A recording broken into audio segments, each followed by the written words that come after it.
계약 총론에서 한두 군데 살펴볼게요. 먼저 별거 아닌 것 같지만 486쪽에 계약의 종류, 별거 아니지만 쌍무, 편무, 유상, 무상.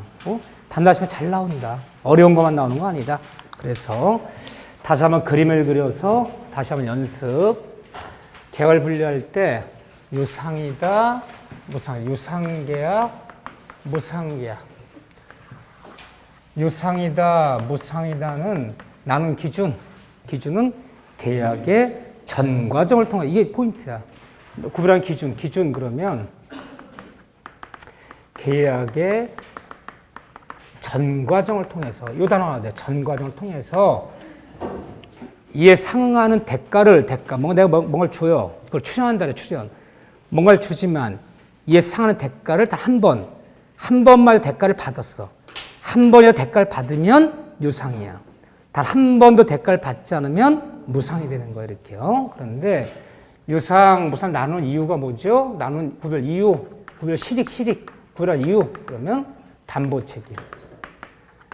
책임의 적용 여부. 남한테 대가를 받은 유상에는 담보 책임을 꼭 져야 되는 거야. 교환을 했던, 임대를 놨던, 매매를 했던, 내 넘긴 물건이나 권리하자가 있다면 법제 벌칙 담보 책임을 꼭 져줘야 돼. 근데 무상에는 담보 책임한 말이 없다. 여기다 나누는 거예요. 차를 분류한 다음에 다시 계약이 성립한 이후에, 계약이 성립한 체결된 후에 서로 쌍방이 대가의 의무를 지면 쌍무. 계약이 성립한 이후에 일방, 한쪽 사람만이 의무를 지면 편무. 이렇게 되는 건데, 쌍무냐, 편무냐는 나는 기준이 뭔데? 기준.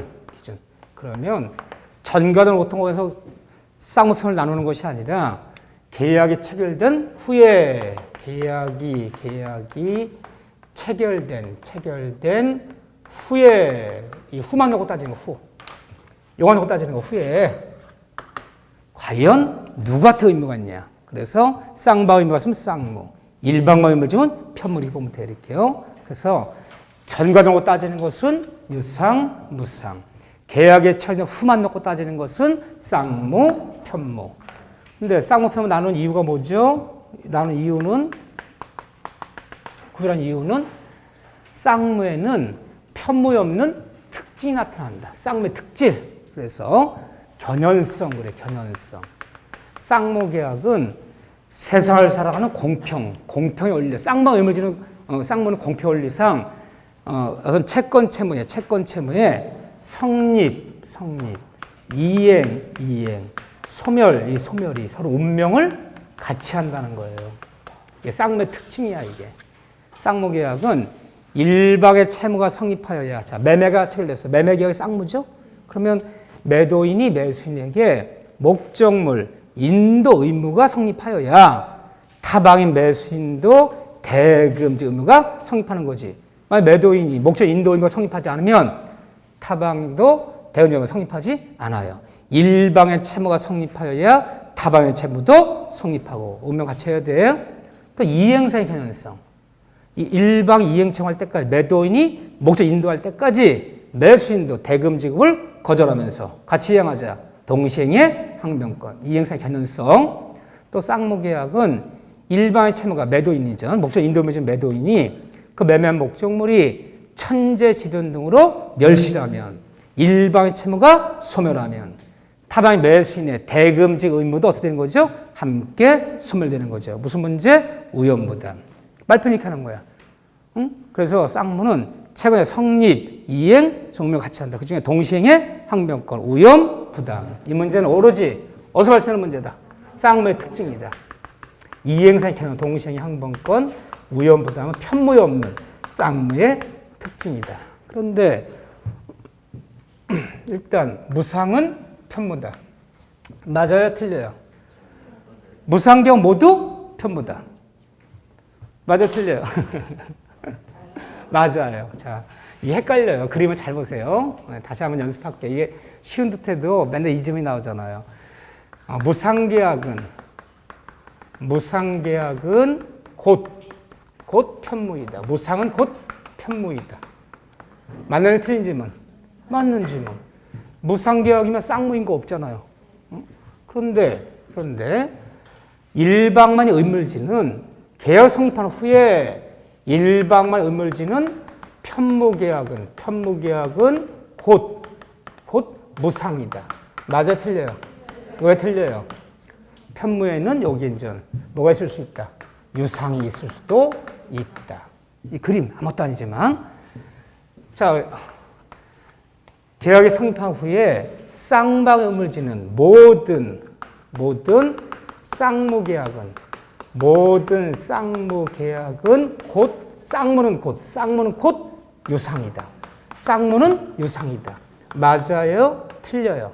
맞아요. 쌍무며 무상계약은 없어요. 그림 보세요. 그런데 모든 유상계약은 대가를 받는 유상계약은 곧 쌍무이다. 이 지문은 맞는 지문, 틀린 지문. 유상에는 뭐도 있을 수 있다. 편모도 있을 수 있다. 이거 아무것도 아니지만 저 그림 아무것도 아닌 그림이지만 저 그림을 머릿속에 넣지 않으면 헷갈려 죽어. 그 말이 그 말 같아갖고요. 이 지문이 서너 번 나왔던 단다시 지문이다. 그래서 상하고 지칠 지문에 그거 하나 봐주시고 자 계약의 성립에서 바로바로 들어갈게요.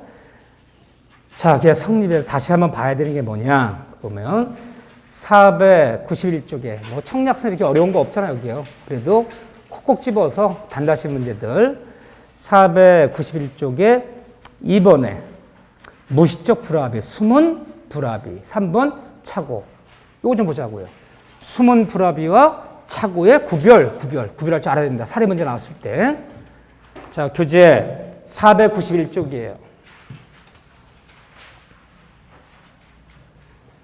491쪽에 이제 무의식적 불합의. 이거 잘 나올 수 있어요. 무의식적 불합의. 이렇게 부르기도 하고 다른 말로 같은 말이에요. 다른 말로 숨은 불합의. 이래요. 자, 이 무의식적 불합의와 숨은 불합의와 착오를 구분할 줄 아는 거. 요게 포인트예요, 여기요. 우리가 숨은 불합의, 무의식적 불합의는 이런 거예요. 겉으로 볼 때는 쌍방 간에 두 사람 간에 합의가 이루어졌어요. 뭔가. 겉으로 합의가 이루어졌어. 겉으로 볼 때는 합의가 이루어졌는데 실제로는 예를 들어 갑가을이라는 사람이 있다 그러면 겉으로 볼 때는 합의가 이루어진 거야 지금. 합의가 이루어졌는데 실제로는 네 마음과 내 마음이 합의가 이루어지지 않은 거. 네 마음과 내 마음이 실제로는 일치하지 않은 사건. 그래서 겉으로 볼 때는 일단 계약의 합의가 이루어졌고 계약이 성립한 것처럼 보였으나 실제로는 네 마음과 내 마음이 일치하지 않은 사건을 우리는 숨은 불합이다 불러요. 숨은 불합이 그러면 생각나는 사례가 뭐였죠? 홍콩 달러, 미국 달러. 기억나시나? 홍콩 달러, 미국 달러. 그 말만 기억나고 그게 뭔지는 몰라. 그건 뭔지 몰라. 우리의 특기. 농담하는 거예요. 자, 그래서 홍콩 사람 갑과 미국 사람 을이라는 사람이 중국 광동성에서 만나서 무역거래를 체결했어. 그래, 물건 하나당 2달러씩 100만 개를 200만 불에 서로 팔기로 한다, 사기로 하자. 도장 찍자. 그래서 서로 200만 불에 사고 팔기로 도장 찍었어. 도장 찍었어요. 합의가 이루어졌어, 겉으로 볼 때는. 그런데 홍콩 사람 마음속에는 이 200만 불이, 이 달러가 200만 불이 무슨 달러였다? US 달러였다. US를 의미하는 거였다. 근데 미국 사람 마음속에는 이 달러가 뭐였다? 홍콩 달러를 의미하는 거였다. 이거 분명히 안 한 거죠. 그러면 서로 환율이 확 다르잖아. 그래서 얘는 개당 2불씩 200만 불에 바로 우리 홍콩 달러로 말하면 300만 불은 되니까 참 물건도 비싸게 잘 팔았어. 그래서 오늘 술집 가서 골든벨 올렸어. 다들 드세요. 내가 다 드릴 테니까. 얘는 참 싸게도 잘 샀네. 응? 홍콩 달러로 200만 불이면 우리 US 달러로 한 150만 불 정도 되니까 물건 싸게 잘 샀네. 옆집 술집에 또 골든벨 올렸어. 얘는요. 근데 나중에 봤더니 실무진 만났더니 1차 자는 거야. 무슨 소리냐. 아무런 말 없으면 당연히 국제통화기금은 US 달러 의미하는 것이지. 무슨 말이냐. 당연히 홍콩 달러 의미하는 거지. 그래서 쌈이 났어. 이게요. 이게 수음불합이야. 겉으로 볼 때 합의를 좀 보였죠. 실제 니만 내면 1차 사건. 이 수음불합의는 판례에 따르면 우리 판례 없어. 우리 판례는 없고 이게 홍콩에 있는 국제사법재판소 판결이야 이게. 그래서 이 달러 얘기를 하는 거야. 우리는 이 판례가 없어요. 근데 자꾸 이제 무역 분쟁이 벌어지니까 이런 얘기 자꾸 벌어지는 거예요 이렇게요. 자 판례에 따르면 이 수음불합의는 계약의 불성립이다. 계약의 불성립, 성립이 안 된 계약이다. 이게 결론이야. 그러니까 여러분들 시험 문제가 이걸 찾아내야 돼. 지문은 계약은 성립하지 않았다. 따라서 불성립이기 때문에 성립도 안 된 계약은 착오 원인으로 취소할 여지가 있는 거 없는 거야? 없어요. 취소를 언제 하는 거야? 일단 계약이 성립해서 일단 유효해야지 취소한단 말인 거지. 성립도 안 된 계약을 취소한단 말이 있을 수 없다. 따라서 수음불합에서는 착오의 문제 벌어질 여지가 없다. 이건 틀린 지문이야. 그러면 갑갈이 2명이 나왔어. 이게 등장의 투명이 나왔는데 이게 이 지문이 이 사례가 착오의 문제라 그러면 지문을 뭐 찾아요? 착오의 문제라면 취소할 수 있다를 찾아야 되고 수음불합의 문제라면 계약은 불성립하다. 이걸 찾아야 돼. 어떻게 구분하죠? 등장하면 2명인데. 자 여기는 착오는 둘이 계약을 맺었어. 계약을 맺었는데 둘 중에 한 명은 항상 아무 문제가 없어. 내 마음과 내가 표시한 표시가 일치해요. 한 명은 문제가 없어요. 근데 둘 중에 한 명이 내 마음속의 의사와 내가 입으로 얘기한 표시가 불일치한 본인이 몰랐어요. 즉 2명이 등장할 때 한 명한테 문제가 되는 거야. 두 명이 같이 문제가 되는 게 아니라 한 명이 내 마음과 내 표시가 일치 모르고 평이란 말과 제곱미터 헷갈려서 1000평을 매입하는 말 1000제곱미터 도장을 찍었어. 평과 제곱미터를 내 헷갈린 거야. 둘 중에 한 명만 문제되는 거야. 한 명만 문제되면 뭐야 이 계약은. 이건 차고 일단 유효한 계약이야. 일단 유효하고 다만 얘가 중요분의 차고 입증해서 취소할 수 있을 뿐이야. 근데 여기는 한 명이 문제되는 거야. 2명이 다 같이 문제되는 거야. 2개가 잡는 거야. 등장하면 둘이 다 같이 문제되면 수음불합의. 둘 중에 한 명만 문제되면 착오. 이렇게 고르셔야 돼. 요거. 오케이. 또 하나 해결했고. 다시 볼 필요도 없잖아. 근데 이 30파 여러분들 계약 총론이 올해 한 5문제 나올 거야. 근데 2문제는 이런 거 묻고 가는 거야. 그런 다음에 이제 3문제, 동시항변가, 우연부담, 뭐, 3자랑 계약, 해제해지, 이제 복잡한 들어가는 거야. 근데 2문제는 이 거쳐준단 말이야. 쉬어도 안 되고, 매일매일 걸으면 돼. 매일매일 걷는다는 뭐냐. 빠지지 않으면 돼. 빠지지만 않는다, 내가. 그러면 매일매일 걷는 거야. 그럼 다 돼요, 이렇게. 걱정하지 마세요. 빠지는데 문제가 있어. 자, 보세요. 청약, 승낙에서 한두 가지 얘기 적어볼까요? 우리 교재 492조 청약, 승낙에서. 뭐 청약, 승낙 정도야. 뭐 우리가 인전, 아마추어도 아니고, 이 정도야. 자, 청약은, 주의할 문장 3문장만 볼 거예요. 청약은 불특정, 다수인에게도 청약은 가능하다. 맞는 지문, 틀린 지문. 맞는 지문. 자, 같은 말도 그들이 어떻게 하나 보세요.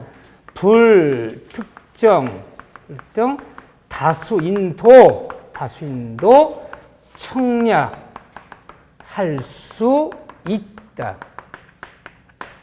자, 맞는 지문, 틀린 지문. 많이 늘었어. 갑자기 딱 긴장감이 돌면서 대답이 안 나와. 이게 많이 늘은 거예요. 이거 위험한 거야. 틀렸어요. 불과 다수인에게도 그러면 상대방이 특정이 아닌 불과 다수인여도 무방해. 청약하는 불도 다수인도 청약할 수 있다는 청약하는 사람이야. 청약자는 특정인이어야 돼요? 불과 다수인이어야 돼요? 청약자는 특정인이어야 돼. 아니 만약에 청약자가 불과 다수인도 청약할 수 있다. 상대방 누구한테 승낙하라는 거야? 불특정 다수인에게 승낙하라는 말이 되는 거잖아요. 말이 안 되잖아. 청약하는 사람은 청약자는 꼭 특정인이어야 돼. 하지만 청약받는 상대방은 특정인이 아니어도 불과 다수인이어도 무방해. 이해되시죠? 이거 주의하셔야 돼. 뻔한 데서 틀리는 거야. 뻔한 데서. 2번째. 청약과 청약의 유인을 구분할 줄 아는 거. 내가 볼 땐 이게 제일 중요해. 객관식 문제에서 요즘 스타일 봐서는. 청약과 유인은 같다, 다르다. 청약은 어떻게 해? 청약은 명확하고 확정적 의사표시야. 따라서 명확정 의사표시기 때문에 청약은 잘 봐보세요. 갑이 청약해서 을한테. 이게 청약이야. 청약은 이에 응하는 승낙만 들어오면 곧바로 계약은 어떻게 되는 거야? 계약은 성립하는 거야. 그러면 청약한 사람이 승낙이 들어왔는데 다시 거부할 권리. 나 계약 안 맺어. 거부할 권리 있어 없어요? 없어요. 그게 원칙이야. 청약은 이에 응한 승낙만 들어 곧바로 계약 성립하는 거지. 다시 청약자가 계약 맺겠다 안 맺겠다. 낙부를 결정할 권한이 없는 거야. 청약은 이에 의한 승낙만 들어오면 계약은 성립하는 것이지. 다시 청약자가 다시 선택 권한이 없어요. 이런저런 얘기를 보는 거야. 응? 그런데 이 청약이 아니라 만약에 이 청약의 유인이라면 이쪽 들어오는 것이 뭐가 되는 거야? 이쪽 들어오는 것이 청약이 되는 거고, 유인한 사람은 다시 계약 맺을 건지 말 건지 다시 예스니 노인지를 다시 한번 선택할 권한이 있어 없어요? 있어.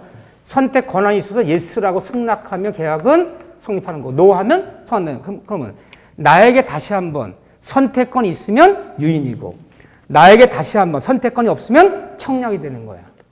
그렇게 보면 되는 거죠. 그러면 자판기 없어 자판기 설치했어. 자판기 설치해서 500원, 800원, 1000원 다 써놨어. 자판기 설치업자 자판 설치한 것은 청약이에요? 유인이에요?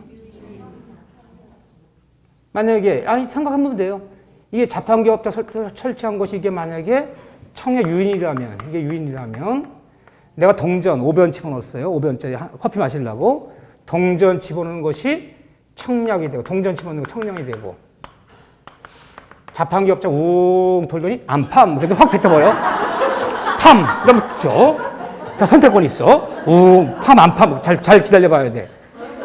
선택 없잖아요. 동전만 집어넣으면 다 주는 거잖아, 누구나. 그러니까 유인이 아니라 청약이지.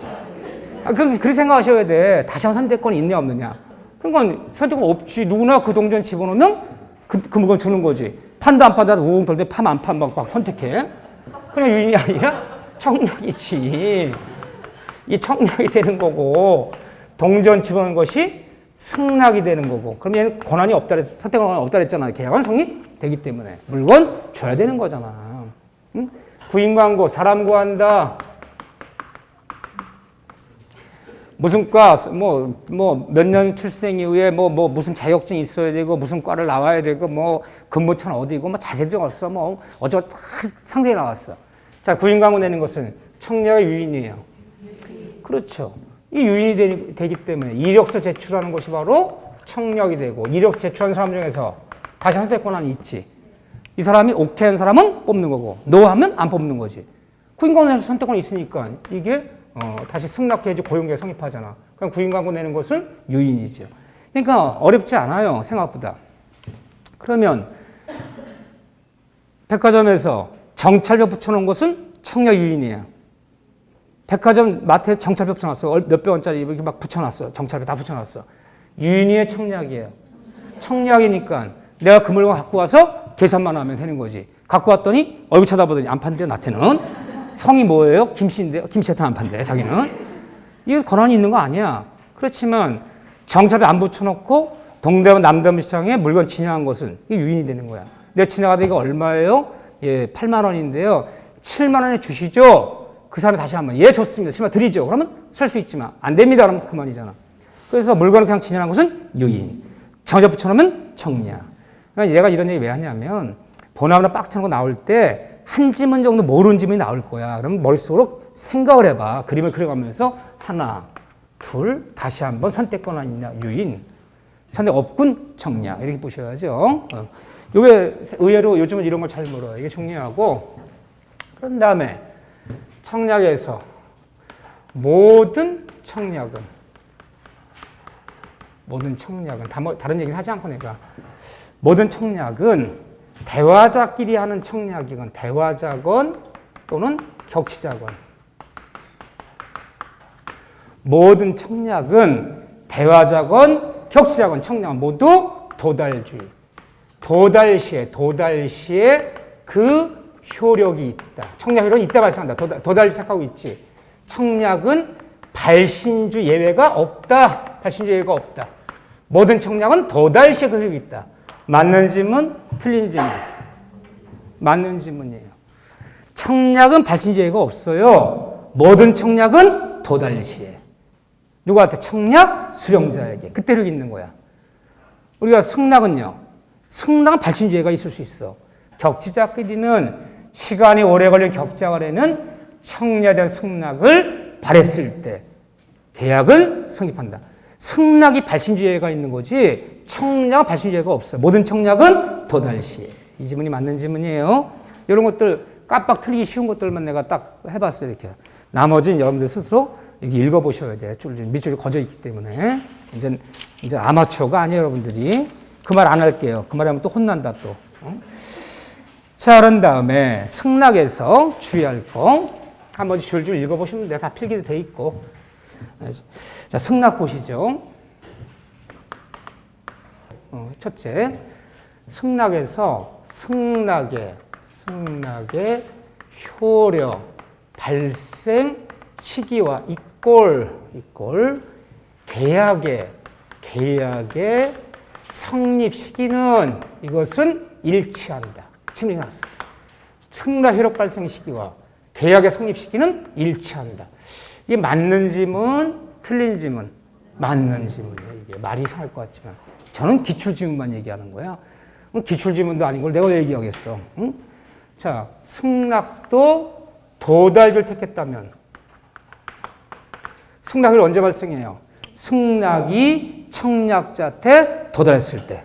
그때로 발생, 청약자한테 도달했을 때. 그때가 계약 성립 시기야. 근데 승낙이 만일 발신주 예배를 택했다면 531조에 너무 시간이 오래 걸리는 격자끼리는 청약에 대한 승낙을 발했을 때, 발신 시에 격자끼리는 승낙을 발했을 때, 이때가 바로 승낙 효력 시점이야. 너무 시간이 오래 걸리니까 도달시가 아니라 이때가 승낙 효력 시점이야. 그럼 이때가 바로 계약의 성립 시기야. 즉 승낙도 도달주를 택했다면 청약자한테 도달했을 때 그때가 효력 시점이야. 그때가 계약 성립 시기고 승낙의 발신을 택했다면 승낙을 발했을 때 발신 시에 그때가 승낙 효력 발생 시점이야. 그때가 계약 성립 시기고 일치하잖아요. 그래서 일치한다는 맞는 거예요. 두 번째, 승낙자는 청약 수령자 받은 사람이에요. 근데 승낙자죠. 청약 수령자는 청약자 의사에 구속되지 않는다. 청약자가 무슨 말을 하든 청약 수령자 상대방은 청약자 의사에 구속되지 않는다. 그래서 양기 때문에 청약 수령자는 승낙자죠. 청약 수령자는 어떤 경우에도 청약자한테 해답 의무가 있다 없다. 따라 청약자가 3일 내에 연락하지 않으면 이 계약은 성립한 것으로 보겠다라고 얘기했더라도 3일 내에 연락할 의무가 있다 없다. 그 얘기죠. 이렇게요. 뭐 그건 주의하면 돼. 뭐 나머지 한번 읽어보면 되는 거지. 뭐 어려울 게 뭐가 있나. 그런데 496조 이런 데 다 읽어보시죠. 별로 이제 볼 거 없고 어딜 볼 것이냐. 제가랑 약관을 볼 거예요. 약관. 올해 약관도 드물게 나오는 편이에요. 약관이. 근데 나올 때 됐어 다시요. 약관은 27회 때 나왔으니까 또 5년 만에 나올 때 됐어요. 자, 우리 교재 어딜 피시냐면 500페이지 펴보세요. 약관에서 약관개혁에서 제일 중요한 건 뭐라고 했어요? 제가 약관 해석 원칙. 시험에 나오면 이거예요. 이거 약관 해석 원칙. 그래서 약관과 맺었는데 약관 작성자와 해석 원칙의 하이라이트예요. 정답은 다 여기서 나와요. 약관 작성자 보통 기업자 측이죠. 상대방 보통 고객이라 불러요. 약관 규제법을 이렇게 돼 있어요. 상대방 고객을 표현하죠. 상대방 고객 사이에 약관계를 맺고 서로 법적 분쟁, 뭔가 그 분쟁이 벌어졌다면 약관을 맺고 이 약관을 어떻게 해석할 것이냐. 이 해석 원칙, 이 해석 원칙을 통해서 누구를 상대방 고객을 뭐하고 보호하고 약관 작성자를 견제하겠다. 바로 작성자를 통제하겠다. 이렇게 들어가는 거죠. 그래서 결국 약관규제법은 누구 보호하려 만든 법이야? 고객 보호하려 만든 법이지. 작성자 보호하려 만든 법이 아니지. 이런 법을 우리 뭐라 불러요? 편면적 강행규정. 약자를 보호하는 규정. 이 법을 어겨서 작성자한테 유리하고 상대방 고객한테 불리한 특양 모두 무효로 한다. 약간 해석할 때는 5가지 해석 원칙이 있죠. 어떻게 외웠나요? 축, 대통, 신고. 축, 대통, 신고. 이 원칙 따라. 축, 대통, 신고. 철도 개통됐나 봐. 축은 축소 해석의 원칙. 무슨 해석하지 말아라? 확대 해석하지 말아라. 축소 해석의 원칙. 뭐를? 면책조항. 책에 면하는 조항. 면책조항의 의미를 축소해라. 축소. 확대하면 안 된다. 확대 해석하여. 그럼 큰일 난다. 확대 해석하면 다 면책되는 거야. 그렇죠? 면책조항은 축소의 원칙. 뭐죠? 개별약정 우선의 원칙. 개별약정 우선 원칙. 약관에 있는 그 문자와 인쇄된 문자와 다르게 합의한 것이다. 다르게 합의한 사항이 무조건 뭐하라? 우선한다. 개별약정 우선 원칙. 약관의 해석은 무슨 해석하라? 통일적 해석 원칙. 우리 통일적 해석 원칙 다른 말로 뭐라 불러요? 객관적 해석 원칙이라고. 약관 해석은 모든 사람에게 객관적으로 평등하고 동일하고 동등하게 객관적으로 해석해야지. 사람에 따라 달리 해석하는 무슨 해석하면 안 된다? 주관적 해석하면 안 된다. 가장 최근에 나왔던 것이 이게 정답이었죠. 약관 해석을 때에 따라 그 사람의 직업, 나이 등등을 고려하여 사람에 따라 이미 땡. 모든 획일적으로 해석해요. 똑같이. 사람에 따라 달리 주관적 해석하면 안 된다. 신은 뭐예요? 신이 성실의 원칙. 따라서 문제 풀 때 그 내용이 불공정, 지나치게 부당, 상대와 지나치게 구속, 부당, 불공정, 부정적인 단어 나오면 실체 위반된 조항으로 그 조항은 무효이다. 그렇죠? 그거는 고객에게 유리하게 해석하라. 그럼 다른 말로요. 무조건 작성자에게 불리하게 해석해라. 무슨 조항은? 애매한 조항은 불명확 조항. 불명확한 조항은 무조건 고객에게 유리하게 해석하고 작성자한테 불리하게 해석해라. 불명확 조항. 그래서 앞자 따서 축, 개통, 신고. 이거 제일 중요해요. 이렇게요. 그런 다음에 우리가 하나 더 봐야 될 게 뭐냐. 501쪽에 있는 2번에 일부무효의 특칙. 자, 요거 하나 볼 줄 아셔야 돼. 자, 봅시다. 그 별표 하나 쳐놓으세요. 일부무효의 특례.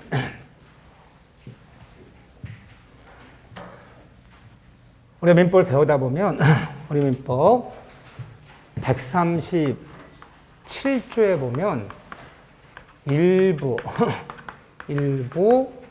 무효의 법리라는 게 있어요. 일부 무효의 법리. 137조. 법리. 법리는 이거 줄임말이에요. 법이론. 일부 무효의 법이론. 줄여서 법리라고 불러요. 일부 무효의 법이론.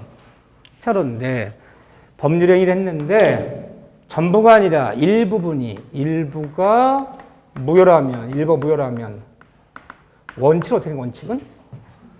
일부 무효라면 원칙은 전부를 무효로 한다. 일부 범죄되면 전부를. 하지만 예외적으로 일부 무효인 부분이 없었더라도 나머지만 가지고도 법률행위 했을 것이 인정될 때는 일부만을 무효로 하고 그 일부만 무효로 하고 예외적으로 나머지 부분이 무효인 부분을 제한 나머지 부분이 뭐 할 수도 있다? 유효할 수도 있다. 이걸 일부의 법리라 불러요. 1번 문제 되면 전부를. 근데 일부자만 들어가면 자, 계약을 맺었는데 일부가 취소사유야. 전부가 일부가 취소야. 일부만 취소할 존재. 그럼 이 계약은 어떻게 되는 거야? 1번 문제 되면 전부를 취소하는 것이 원칙이나 그러나 일부 취소본이 없었더라도 나머지만 가지고도 법리에서 인정될 때는 예외적으로 나머지가 유효할 수도 있다. 취소하지 않고. 그렇죠. 그렇게 들어갈 수 있죠.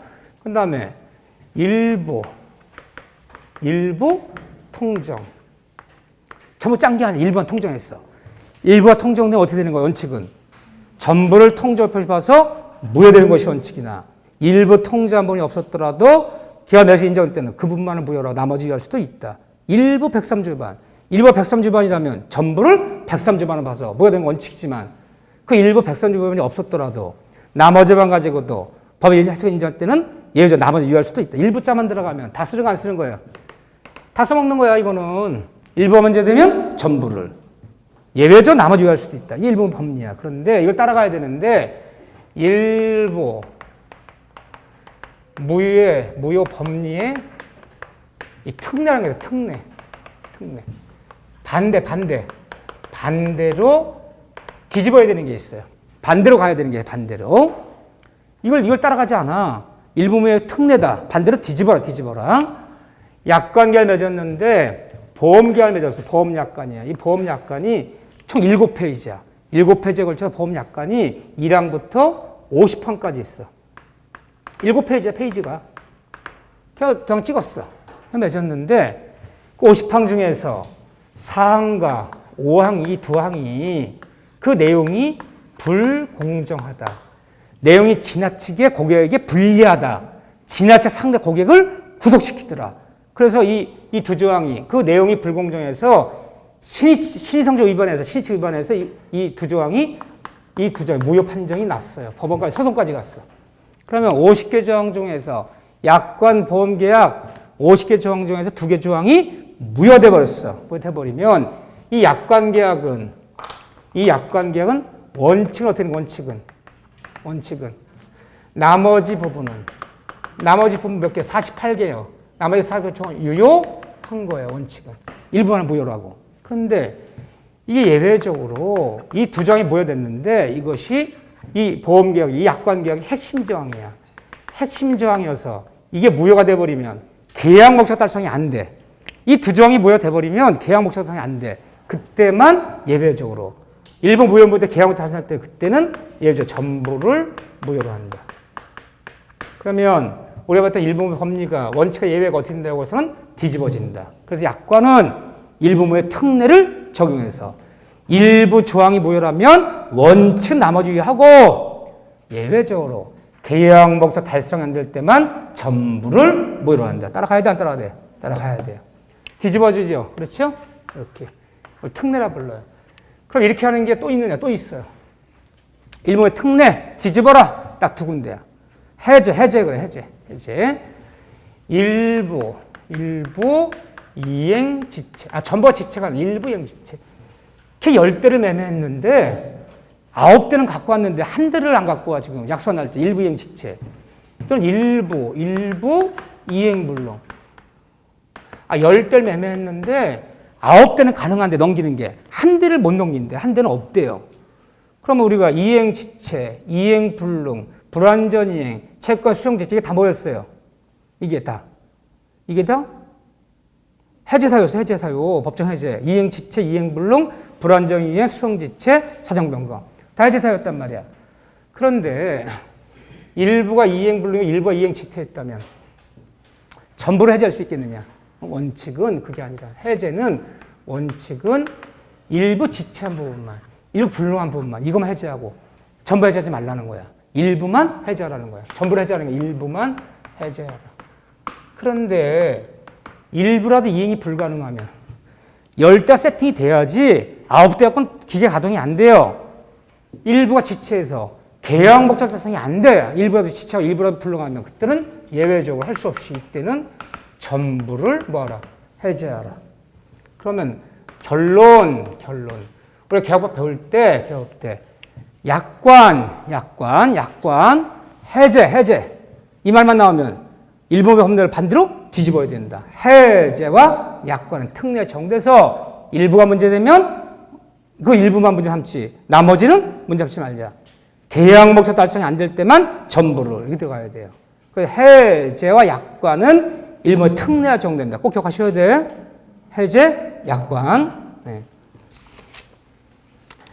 자, 그런 다음에 계약 체결상의 과실 책임도 볼 거예요. 보는데 계약 체결 책임은 최근에 와서는 출제 비중이 너무 떨어져요. 그래도 하나 더 볼 거예요. 최근은 10년 본 시험에서 한 번 나왔어요. 계약 체결 책임이 10번 본 시험에서 한 번 나왔어. 왜? 다른 거 묻냐고. 청약, 승낙은 법조문이 많지. 어려워서가 아니라 내야지. 응? 우연부담도 내야지. 삼절한 계약도 내야지. 해제도 내야지. 각각의 약관도 내고 계약 종료도 내야지. 등등 하다 보니까 계약 총례 배정된 문제는 5문제 많아요. 이거 참 밀려버리는 거야. 그래서 계약 체결 책임이 모의고사는 자주 나와도 실제 서면 좀 뜨끔한 편이다. 그래서 우리가 자 계약 관 책임에서 언제 발생하는 문제죠? 계약 관 책임 문제는 일단 두 사람 사이에 계약이 뭐가 될 것? 성립되었을 것. 성립된 계약이 뭐가 되었을 것? 원시적 불능이 되었을 것. 원시적 불능이 돼서 뭐가 되었을 것? 무효가 되었을 것. 그랬을 때 원시적 불능이 무효됐지만 계약 자체는 무효됐지만 이때 일방 매도인이 매도인의 진행 책임 우리는 계약 체결상의 관책임이다 부른다. 계약 자체를 치면 신뢰액 배상, 이행익 배상. 신뢰액 배상이 원칙이다. 이행익 배상이 아니다. 부대비용 등 물어주는 신뢰액 배상이 원칙이나 예외적으로 이행이익이 신뢰액보다 액수가 더 적어요. 적을 때는 적은 이행이익 범위 내에서만 실효 배상한다. 기억나시나요? 요건 어디냐? 요건이요. 단다시 문제. 어디냐면 502쪽이요. 502쪽. 맨 밑에 그림이 있어. 그림. 제목만 한 번씩 밑줄 그시면 돼. 그런데 저는 올해 시험 문제 나오면 이게 나올 거라 생각하지 않아요. 요건이 나올 거라 같이 하고 요즘 출제 경향에 미쳐볼 때 뭐가 나오냐? 판례가 나온다 보는 거야. 그럼 뭐냐? 우리 교재. 우리 교재를 보면 505쪽에 심화학습. 요걸 별표를 쳐놓으세요. 이걸 설명드릴 거예요. 시험 문제 하면 이게 유력해요. 자, 이걸 뭐라 보냐? 판례예요, 판례. 대법원 판례에 따르면 계약 교섭의 부당 파기 사건 또는 계약의 준비 단계, 이 준비 단계에서 부당 파기 사건, 정당 이유 없이 중간에 뭘 파기했더라. 준비 단계에서 꼭 이런 점이 나와요. 마치 계약이 체결될 것이라는 믿음과 신뢰를 부여했어요. 계약이 체결될 것이라는 믿음과 신뢰를 부여해서 상대방은 그래 기다렸다. 상대방이 그래서 얘가 나한테 계약이 반드시 체결될 것이라는 믿음과 신뢰를 부여해서 그 믿음과 신뢰에 따라서 상대방이 기다렸다. 이 신뢰를 부여했어. 이렇게 기다렸어. 기다렸는데 정당 이유도 없이 계약 교섭을 준비 단계에서 부당 파기한 사건. 이 문제를 어떻게 볼 것이냐.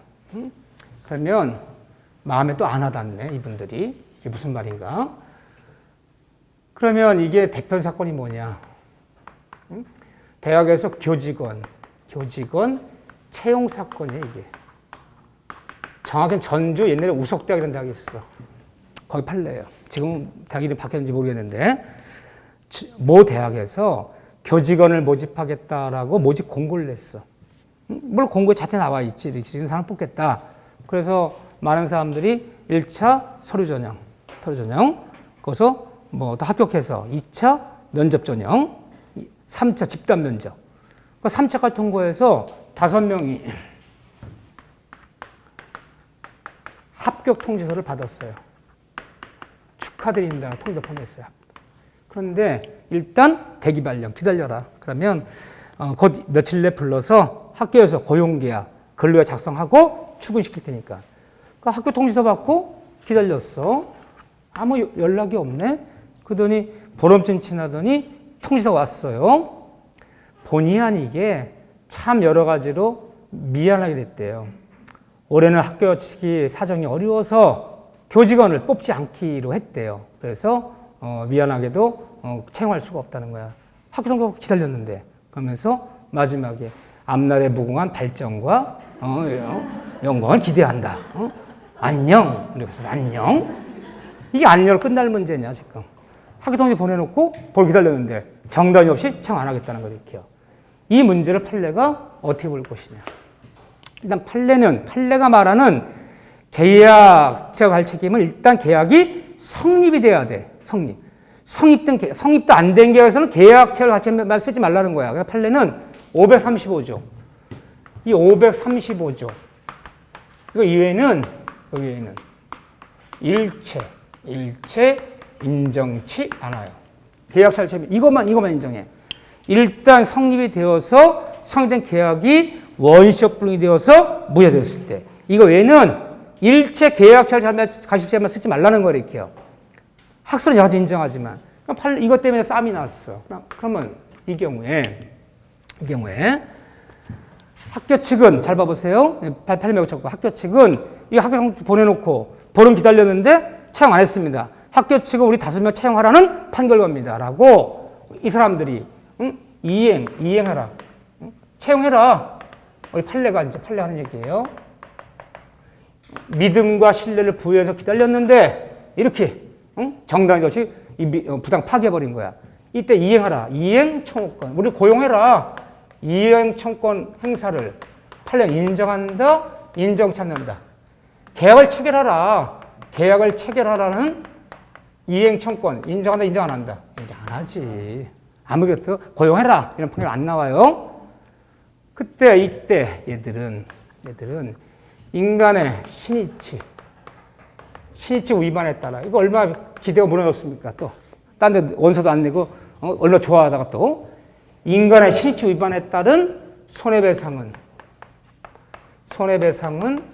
이점에 청구 인정한다 인정 안 한다 인정해요. 인간의 신이치 위반이야. 모자랐다고 인간의 신성지적 원칙 위반했어요. 그런데 이 경우에 계약 교섭의 중도 부당 파기를 채무 불이행에 따른 손해배상 청구는 인정한다, 인정 안 한다. 용어를 쓸 줄 알아야 돼요, 용어를. 왜 채무불이행이란 말이 없어요? 계약이 성립도 안 되는데 무슨 채무불이행이야. 성립이 돼야지 채무불이행을 말이지. 물어주긴 물어주는데 용어를 정확히 써야 돼. 이거는 쓸 수 있는 용어야. 이건 쓸 수 없는 용어야. 이 경우에 학교 측은 이 교직원, 합격생들에게 계약 체결서의 판례가 계약 체결상의 이 과실 책임 문제로 인정한다, 인정 안 한다. 인정 안 해요. 판례는 인정 안 해요. 판례는 언제만 인정한다? 일단 계약이 성립이 돼야 돼. 성립이 안 된 계약의 준비 단계, 기소 단계 부당 파기는 이 문제 인정할 수가 없어요. 다섯 번째. 그럼 뭘 인정받아요? 용어예요, 용어. 묻기 묻는데, 이런 건 인정이 안 되는 용어들도 잘 봐주세요. 인정이 안 되는 것들. 쓰면 안 되는 용어들. 그럼 이 경우에 억울하면 이 5명 학교처 상대로 불법 행위로 인한, 학교 측의 불법 행위로 인한 손해배상은 청구할 수 있을까요, 없을까요? 이거 쓸 수 있는 용어야. 그러니까 안 물어준다는 얘기는 아닌데 쓸 수 있는 용어가 있고 쓰지 못한 용어가 있다는 거야. 용어를 물어요. 이게 차이 좀 큰 거예요. 왜냐하면 만약 이런 문제도 계약 체결서 관체 문제 인정하면 계약체 관체에서 상대방의 선의 무과실은 추정해 주는 거야. 상대가 입증할 필요가 없어. 근데 계약체 관체만 인정 안 하면요. 불법 손해배상 물으려면 이 5명의 학교 측의 잘못을 입증해내야 되는 거야. 입증책이 달라지는 거야. 입증책 문제인데 거기까지 너무 심한 이건 물을 수 있다. 또 이런 걸 인정하더라도 이거랑 이거는 인정할 수 있어. 이쪽으로 인정하더라도 배상 범위는 손해배상 범위는 실내익 이행이 실익배상이야. 이 부대 비용 깨진 거 정도 물어주는 거지 이쪽으로 인정하더라도 이행배상하여 그럼 큰일 나는 거야. 이쪽으로 인정하더라도 이행배상 아니야. 이행이 뭐야? 너희들이 나를 학교 직원으로 뽑았다면 나 27이야. 정년퇴 62살까지 35년치 월급 내놔. 이게 이행이기야. 35년치 월급 달라고 할 수는 없잖아. 여러 가지 부대 비용 깨진 거, 기회비용 놓친 거 이런 걸 물어달라고 해야지 이건 아니다. 하지만 이 과정에서 우리 판례는 인격적인 침해, 이 인격적인 침해를 뭐라 불러요? 정신적인 충격, 정신적 충격. 다른 말로 위자료. 이것도 인정한다, 인정 안 한다? 인정해줘요. 정신적인 충격. 응? 거의 뭐 입사됐다고 좋아하다가 떨어진 이 실망감, 이거 상실감 어떡하려고? 이것도 인정한다. 요거 그랬지만 용어 쓰는 거예요. 용어 쓰는 거. 조금만 이렇게 하면 이게 나온다, 무조건. 자, 여기까지 정리하고 오늘 수업 여기까지 하겠습니다. 자, 여기까지 수업 마치겠습니다. 자, 오늘 수고하셨습니다.